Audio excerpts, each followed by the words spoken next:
Hello student, আজ আমরা আলোচনা করব Vygotsky social cultural theory. Vygotsky is a Russian psychologist. তার জন্ম 1896 এবং মৃত্যু 1934। অর্থাৎ 38 বছর বয়সে তিনি শিশুর বৌদ্ধিক বিকাশের তত্ত্ব দিয়েছিলেন, যা কিনা পিঁয়াজের তত্ত্বের পরিপন্থী। অর্থাৎ পিঁয়াজে মনে করতেন কোনো শিশুর বৌদ্ধিক বিকাশ হয় তার বয়স বৃদ্ধির সাথে সাথে। অর্থাৎ শিশুর বয়স বৃদ্ধি হলে তার বৌদ্ধিক বিকাশ ঘটবে। সেখানে পিঁয়াজে যে ধারণা দিয়েছিলেন তাতে পিঁয়াজে সোসাইটি বা কালচারের কথা তিনি রাখেননি। তিনি মনে করতেন শিশু নিজে অ্যাক্টিভিটি করবে, নিজে আউটার ওয়ার্ল্ডের সাথে, এনভায়রনমেন্টের সাথে ইন্টারঅ্যাক্ট করবে এবং শিখবে, অভিজ্ঞতার মাধ্যমে শিখবে। কিন্তু ভাইগটস্কি পুরো বিপরীত মেরুতে তার অবস্থান। ভাইগটস্কি মনে করতেন যে না, কালচার এবং সোসাইটি হচ্ছে মেন দুটো স্তম্ভ, যা কিনা শিশুর বৌদ্ধিক বিকাশে বা তাদের চিন্তা ভাবনার বিকাশে সাহায্য করে। তাহলে চলো দেখা যাক ভাইগটস্কি কি মনে করেন।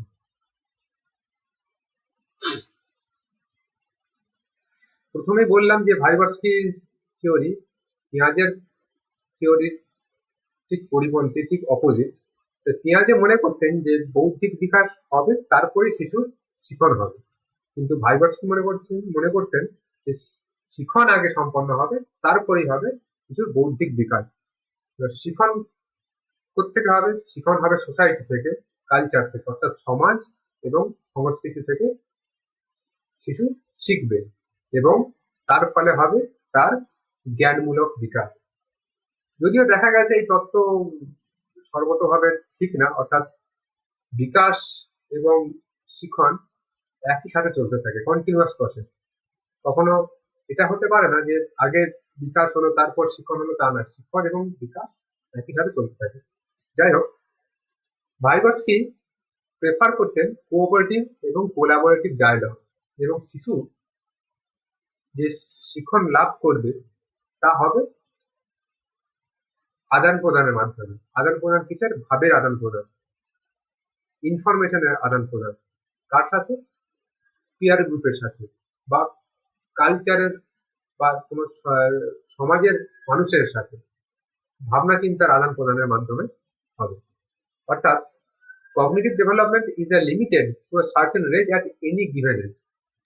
যে কোনো বয়সে সীমাবদ্ধ, যে মানে বয়স এখানে মূল বক্তব্য নয়, অর্থাৎ একটি সীমার মধ্যে থাকে এবং তা পুরোপুরি নির্ভর করে সোশ্যাল ইন্টারাকশনের উপর। এই সোশ্যাল ইন্টারাকশন কিভাবে হতে পারে? হতে পারে থ্রু মোর নলেজেবল আদার্স, অর্থাৎ শিশুটির থেকে বেশি অভিজ্ঞতা সম্পন্ন বা কোনো বিষয়ে বেশি পারদর্শী এমন কারোর কাছ থেকে শিশু শিখবে।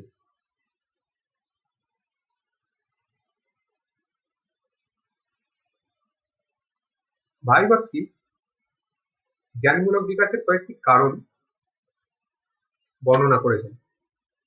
তিনি বলেছেন যে knowledge is already exist in our society, we have to adopt it or accumulate it।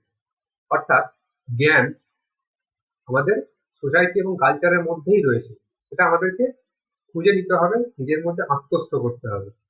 এই যে পদ্ধতি, এটা কি বলা হয়? ইন্টারনালাইজেশন। একটা এক্সাম্পল দিই।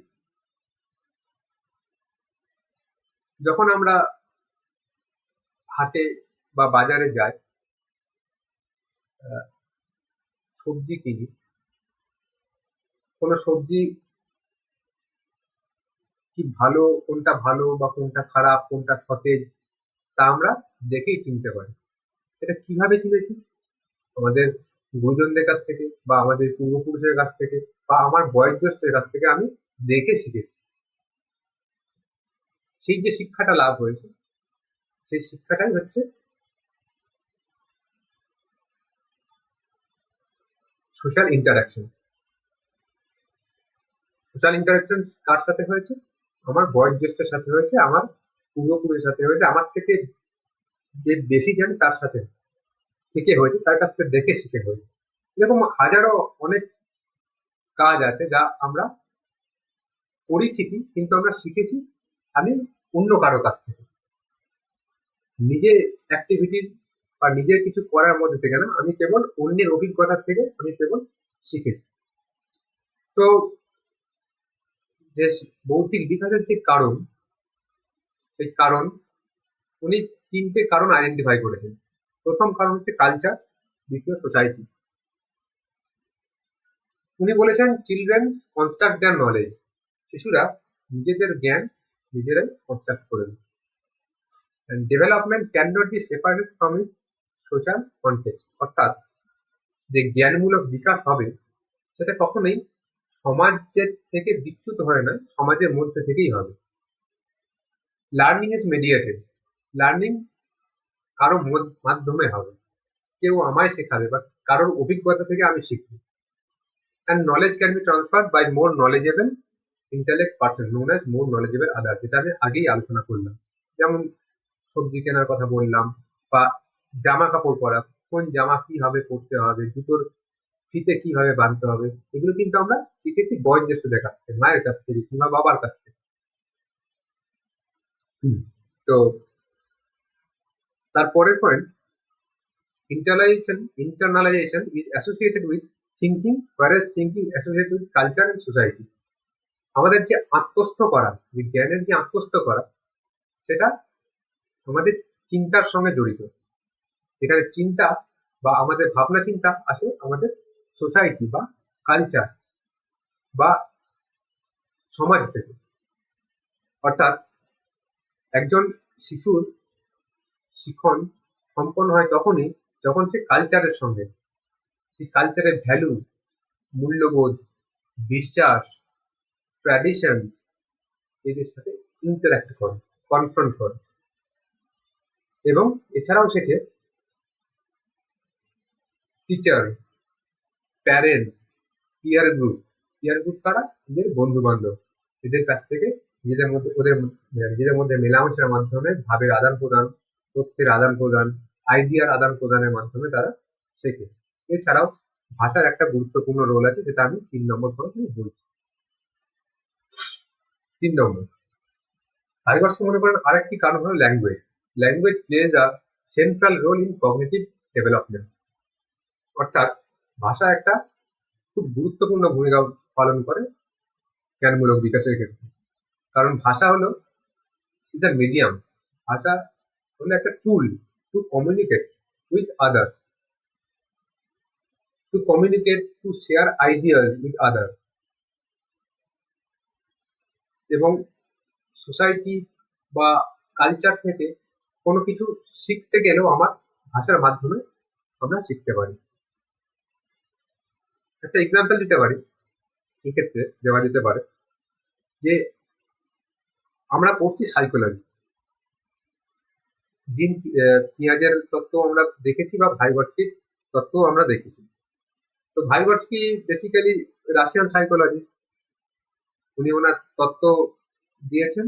এবং উনি যদি আজ তোমাদের পড়ায়, তাহলে উনি আইদার রাশিয়ানে বলবেন কিংবা ইংরেজিতে বলবেন, যা তোমাদের বোধগম্য হবে না। তাহলে যদি ভাষাই বুঝতে না পারি, তাহলে কি আমি শিখতে পারবো? এবং যদি মাতৃভাষায় না কথা বলি, তাহলে আমি কি করে বুঝবো? আমি তোমাদের যদি বাংলায় না বলে, যদি আমি অন্য কোনো ভাষা, গুজরাটি, আসামি, কন্নড়, অন্য কোনো ভাষায় যদি বোঝাই, যদি আমি আজকের ভাইগট্টিক থিওরি বোঝাই, তাহলে কি মাথায় ঢুকবে? একদমই না। তো ভাষার একটা গুরুত্বপূর্ণ ভূমিকা আছে। এছাড়াও আরেকটা এক্সাম্পল দেওয়া যেতে পারে, আমরা বরফের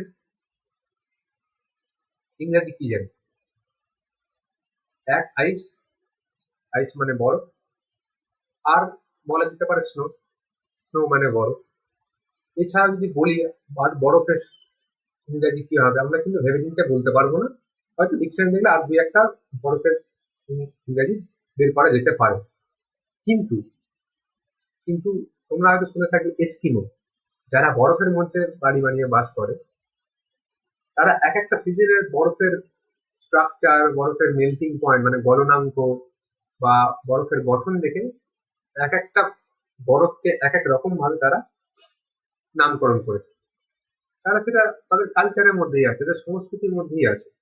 তারা নতুন কিচ্ছু না, তারা সংস্কৃতি থেকে শিখছে, বংশ পরম্পরায় শিখছে এবং সেভাবেই তারা জ্ঞান আরোহণ করছে। তো ফলে ভাষা রিপ্রেজেন্ট করে সেই সংস্কৃতিকে, সেই সমাজকে। তো ভাষার মাধ্যমেই আমরা জ্ঞান আরোহণ করি।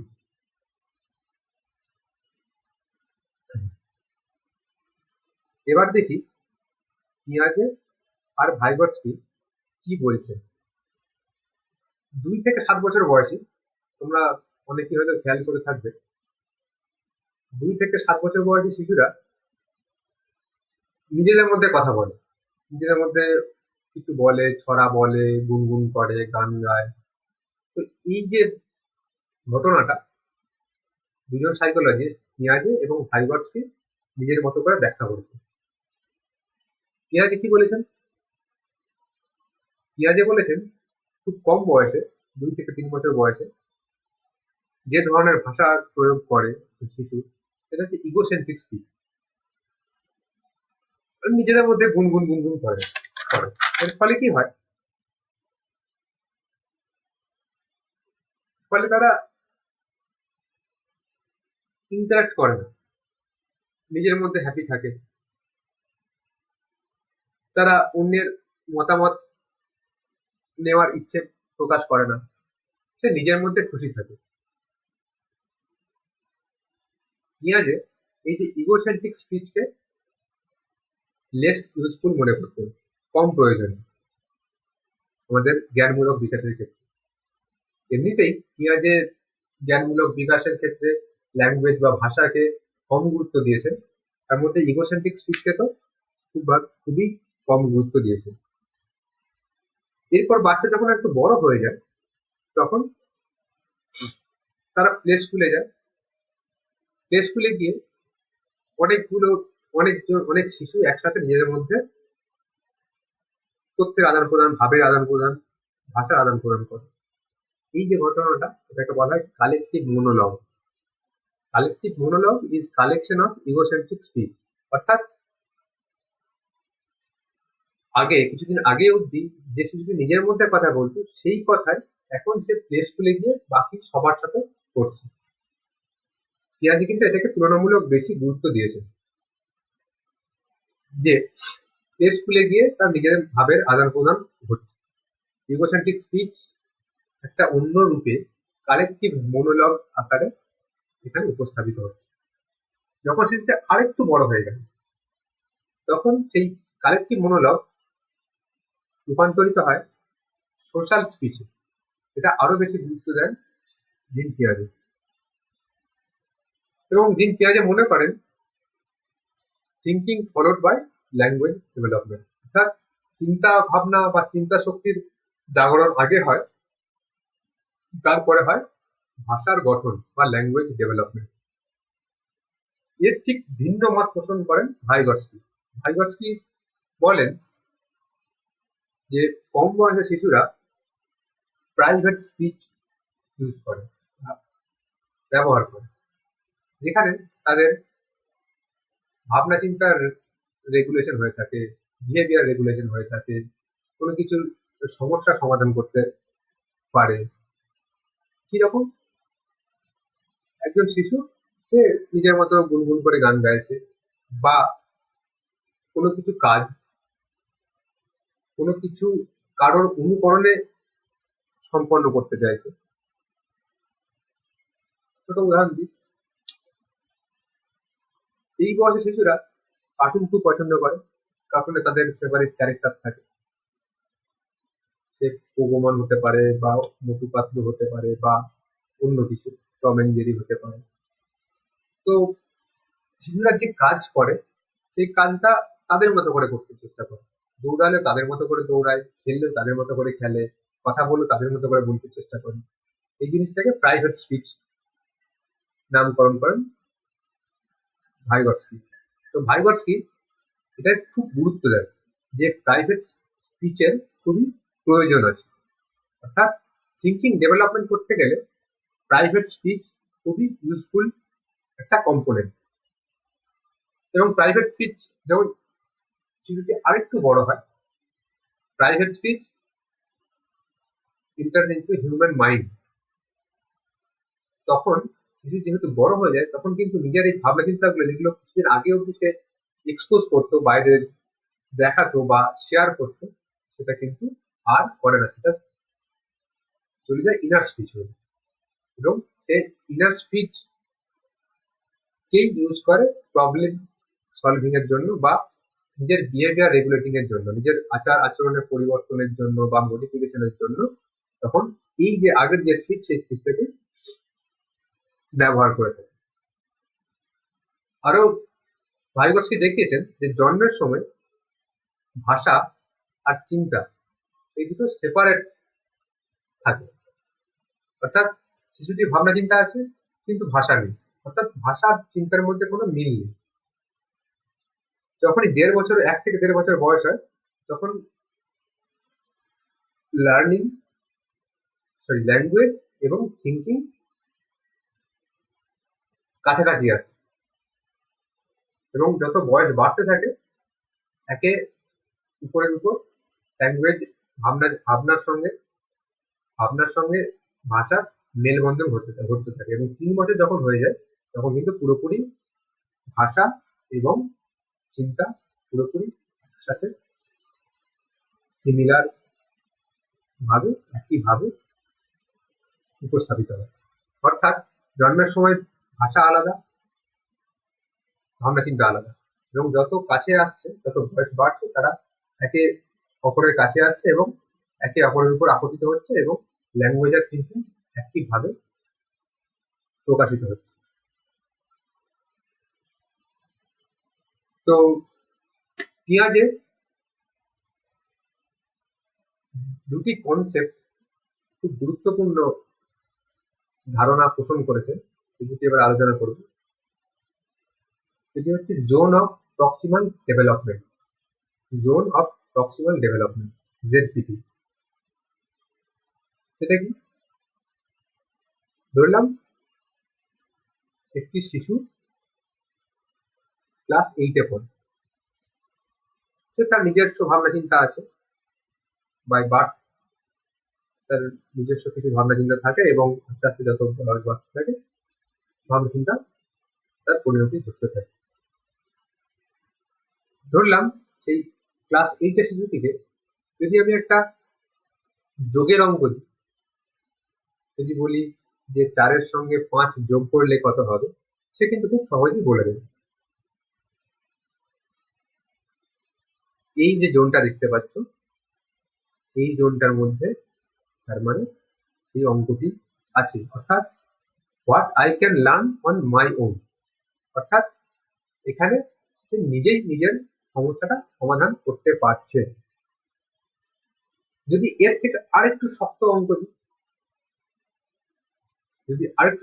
দিই, তাহলে যদি দেখি যে একটু জটিল সরল দিলাম বা সিঁড়ি ভাঙার অঙ্ক দিলাম, সেক্ষেত্রে দেখা যাবে যে শিশুটি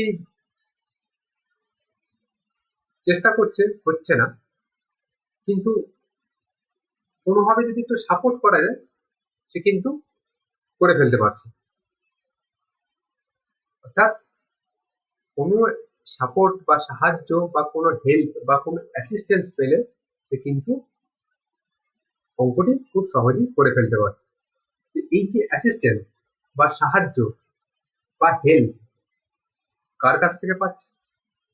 MKO বা মোর নলেজেবল আদার্স, যে ওর থেকে বেশি জ্ঞানী বা অভিজ্ঞতা সম্পন্ন, তার কাছ থেকে সে হেল্প নিচ্ছে এবং এবং অঙ্কটি সমাধান করতে সক্ষম হচ্ছে। এর জন্য হতে পারে সে কোনো টেকনোলজি হেল্প নিচ্ছে বা কোনো টুলস এর হেল্প নিয়ে করছে, তাও করতে পারে। অর্থাৎ এই জোনের মধ্যে থাকলে student can learn with help, অর্থাৎ সাহায্যের মধ্য দিয়ে শিখতে পারে। যদি আর একটু কঠিন অঙ্ক দিয়ে দিই, যদি দেখা যাচ্ছে সময় দূরত্বের অঙ্ক দিয়ে দিলাম, সেক্ষেত্রে দেখা যাচ্ছে যে স্টুডেন্টটি চেষ্টা করলেও পারছে না এবং হেল্প করলেও পারছে না, কারণ this zone is beyond their expectation, beyond their reach. কারণ এই জোনের মধ্যে থাকলে তারা চেষ্টা করেও বা কোনো রকম হেল্প নিয়েও কিন্তু করতে পারছে না। অর্থাৎ প্রথমে যে টাস্ক শিশুরা নিজেরা স্বাধীনভাবে করতে পারে সেটা শিশুর কমফোর্ট জোন। আরেকটু তার কাঠিন্য মাত্রা, সমস্যা বা টাস্কের একটু কাঠিন্য মাত্রা যখন বাড়িয়ে দিই, তখন স্টুডেন্ট নিজে করতে পারে না, but with the help of others, কারোর সাহায্য নিয়ে সেটি সমাধান করতে পারে, তখন সেই জোনটিকে বলা হয় জেডপিডি বা zone of proximal development. Vygotsky বলেছেন যে শিশু তার বৌদ্ধিক কোন স্তরে আছে, জ্ঞানমূলক বিকাশে কোন স্তরে আছে, সেটা একটা স্তরের মাধ্যমে দেখাতে পারে। কিন্তু পিঁয়াজে বলেছিলেন যে বয়সের মাধ্যমে। এই বয়সে যদি থাকে, যদি 2 বছর বয়সে থাকে তাহলে সে সেন্সারি মোটর পিরিয়ডে থাকবে, 7 বছর যদি থাকে তাহলে প্রি অপারেশনাল পিরিয়ডে থাকবে, এক্সেট্রা এক্সেট্রা। কিন্তু এখানে ভাইগটস্কি স্পেসিফাই করেননি, ভাইগটস্কি কেবল একটা জোনকে স্পেসিফাই করেছেন, স্টুডেন্ট এই জোনটার মধ্যে আছে। অর্থাৎ জেডপিডি এবং তার নিজের কমফোর্ট জোনের যে ওয়াল, সেটাকে বলা হয় actual developmental level. Actual developmental level অর্থাৎ সে এই যে সীমাটা, এই সীমাটা সে নিজেই অতিক্রম করতে পারে। অ্যাকচুয়াল ডেভেলপমেন্টাল লেভেল নিজেই অতিক্রম করতে পারে। যদি কাঠিন্য মাত্রা, টাস্কের কাঠিন্য মাত্রা বা কোনো কিছু সমস্যার যদি কাঠিন্য মাত্রা একটু বাড়ানো যায়, সেক্ষেত্রে তখন আর কোনোভাবেই কোনো অ্যাসিস্ট্যান্স নিয়েও সে কিন্তু আর করতে পারছে না। এই যে জোনটা জেডপিটি থেকে বিয়ন্ড দেয়ার রিচ, এই যে জোনের মাঝের যে রেঞ্জটা, সেটাকে বলা হয় লেভেল অফ পোটেনশিয়াল ডেভেলপমেন্ট, বলা হয় লেভেল অফ পোটেনশিয়াল ডেভেলপমেন্ট।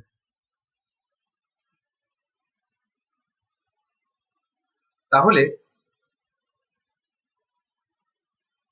শিক্ষকদের মাথায় রাখতে হবে, যে ধরনের টাস্ক দেওয়া হোক না কেন বা যে ধরনের সমস্যা তাদের সামনে রাখা হোক না কেন, তা যেন অবশ্যই সেই শিশুটির জেডপিডি অর্থাৎ জোন অফ প্রক্সিমাল ডেভেলপমেন্টের মধ্যে থাকে, তা না হলে কিন্তু সে কোনোভাবেই করতে পারবে না।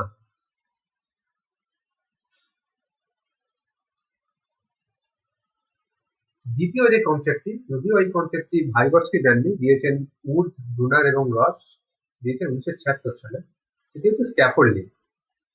স্ক্যাফোল্ডিং কি? স্ক্যাফোল্ডিং হলো appropriate assistance given by the teacher to complete a task.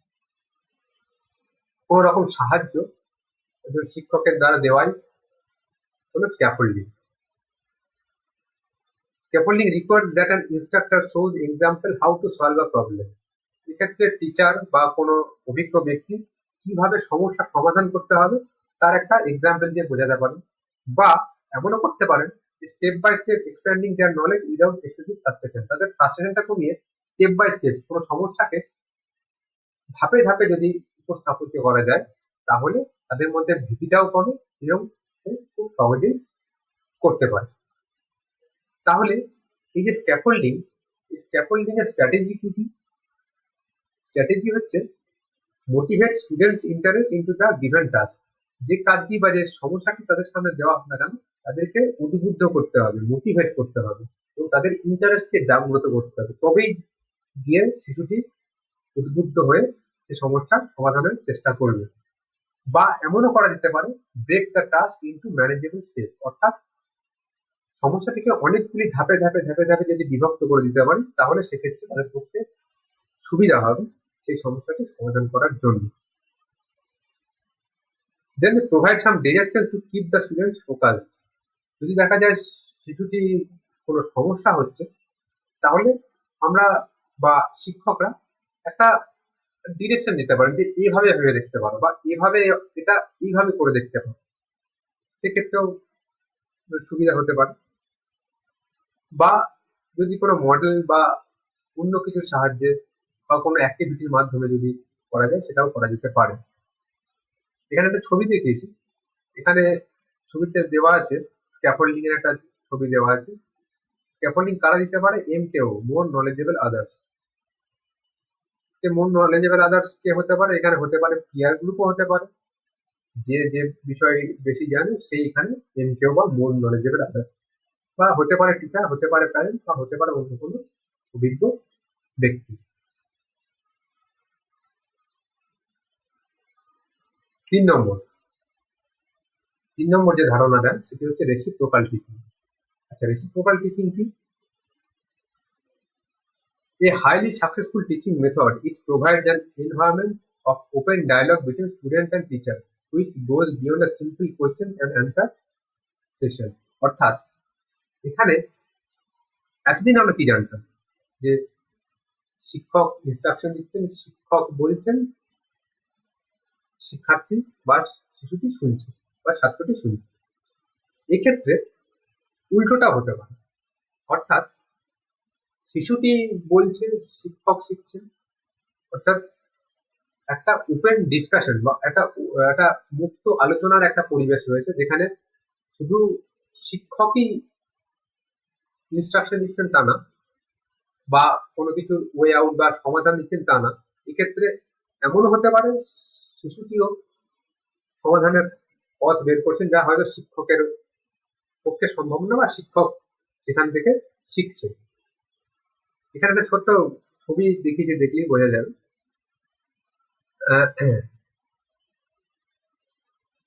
Teacher instruction দিচ্ছেন, এখানে S1 for student 1, S2 student 2, S3 student 3।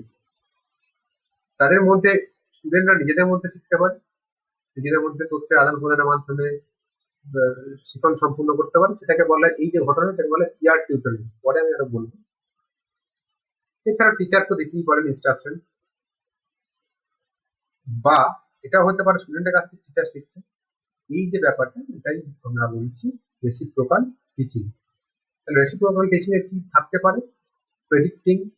Predict করা বা নির্ণয় করা, কোশ্চেন করা, সামারাইজিং সংক্ষিপ্ত করা, এবং ক্লারিফাই করা, নিজের ডাউটকে ক্লারিফাই করা, বা কোনো সমস্যাকে সমাধান করা, তাই হচ্ছে ক্লারিফাই। তাহলে এই যে অ্যাক্টিভিটিস গুলো হতে পারে রেসিপ্রোকাল টিচিং এর মধ্যে। তাহলে এতক্ষণ আমরা দেখলাম যে ভাইগটস্কির থিওরি কি কনসেপ্ট, এবং ওনার জ্ঞানমূলক বিকাশের কারণগুলো, এবং ওনার দেওয়া কিছু ধারণা। এর পরের ভিডিওয়ে আরো বিস্তারিত আলোচনা করব।